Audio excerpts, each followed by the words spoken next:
Hello, my name is Matthew, and I read The Devoted Friend by Oscar Wilde. This is part of our Wild Wednesdays, and it's a story within a story. It begins with creatures among a pond. There's a mother duck trying to teach her baby ducks how to stand on their heads, and there's a rat and the birds in the trees, and very quickly an argument breaks out. And they are talking about patience and generosity and selflessness. The rat not wanting to have anything to do with these things. So finally, a little bird decides to tell a story to the rat. And this is the story that the little bird tells the rat. And it begins with two best friends. It's a poor gardener and a rich miller. And the rich miller likes to visit his poor gardener and rest on his fence and have chats with him. And the gardener, although he's poor, does well for himself and he makes do. In the spring and summer and fall, he's able to sell his flowers and sell his fruit. Though the winters are hard for the poor gardener, he has nothing to sell. And his rich friend, the miller, doesn't like to visit the gardener in the winters. Instead, he stays away in his own home. And we have an episode with the rich miller at his household talking to his wife and son, or children. And he's saying, I hope my poor gardener friend is doing okay. It's a hard winter. And the wife just agrees with him, but the son asks, why don't we ask to invite your poor gardener friend to stay with us? And we get a sense of the kind of character the rich miller has, because he says, well, no, we couldn't do that. If my poor gardener friend came here and he saw our fireplace and he saw our bottles of wine and our food on the table, he would become envious. And that is a very ugly trait. I don't want my best friend to have envy. So the winter goes by and now it's spring, and the rich miller decides to visit his old dear friend, and the gardener is happy to see his friend. He even mentions that maybe he had forgotten about him. And the gardener is in high spirits. He has flowers to sell, and he needs to bundle up all of his flowers to go to the market and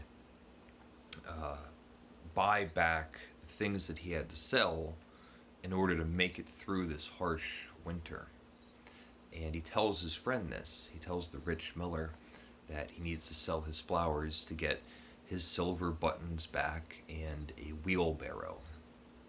And the rich miller says, why, I have a wheelbarrow that I am generous enough to give you. And the gardener is very happy about this. Though the miller says, it's broken, it has a hole in it, and part of the side is missing, and the handles are broken, and the wheel is flat.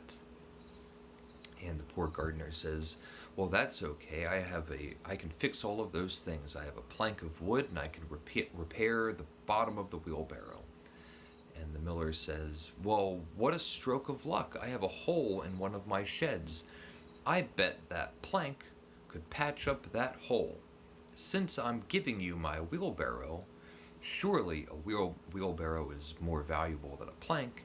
You'll give me the plank to patch up my roof.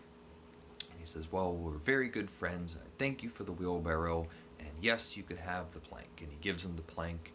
He even mentions, well, the plank's not big enough to patch the roof and repair the wheelbarrow, but thank you for the plank. Also, since I'm so kind and generous enough to give you this wheelbarrow, my wife would like he brought a basket with him. My wife would like a basket of your flowers, and we would like it piled up full. And the gardener says, full? But he's giving him the wheelbarrow, so he fills it up all the way to the top, and now he doesn't have flowers to sell at the market. And the next day, the rich miller comes back and says, I'm giving you this wheelbarrow, so maybe you can take my flour to the market. And the gardener accepts, wastes another day. He doesn't water his flowers. It takes up all of his working time to do another favor for the rich miller. And then the next day, he has more errands to run for his rich friend, because he will be giving him this wheelbarrow. This goes on and on. He's not watering his flowers, and he's not taking care of himself, and he's running himself ragged and becoming exhausted. And day after day, he's not seeing this wheelbarrow. Finally, the rich friend comes by in the middle of the night, has to stir up and wake his poor gardener friend, and in a huff and a hurry, he says that his son has fallen off of a ladder and he needs to get to the doctors in order to help his son. And he says it would be much better if you go than if I go. And the poor gardener accepts, and he even asks, "Can I have your lantern?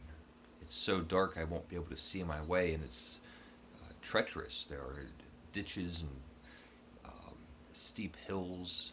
And the rich miller says, "Well, it's a brand new lantern." So off this poor gardener goes in the dark, in the middle of the night, to the doctor's and alerts him. The doctor goes off with the horse, leaving behind our poor gardener friend, who is stumbling and reaching through the dark. He finally trips and falls in a ditch and drowns.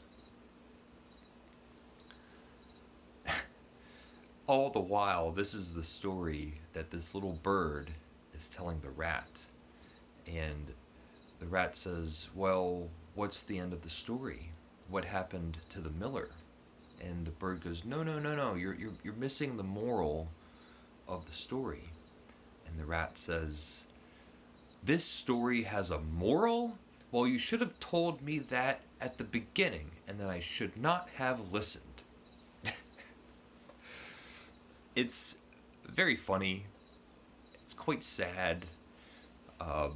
And unlike some of the stories that we've read so far, the message feels much clearer. It is quite touching in a way. So that's our Wild Wednesday for this morning. Let me know if you've read it. So yeah, leave a comment if you would like, and thank you for watching.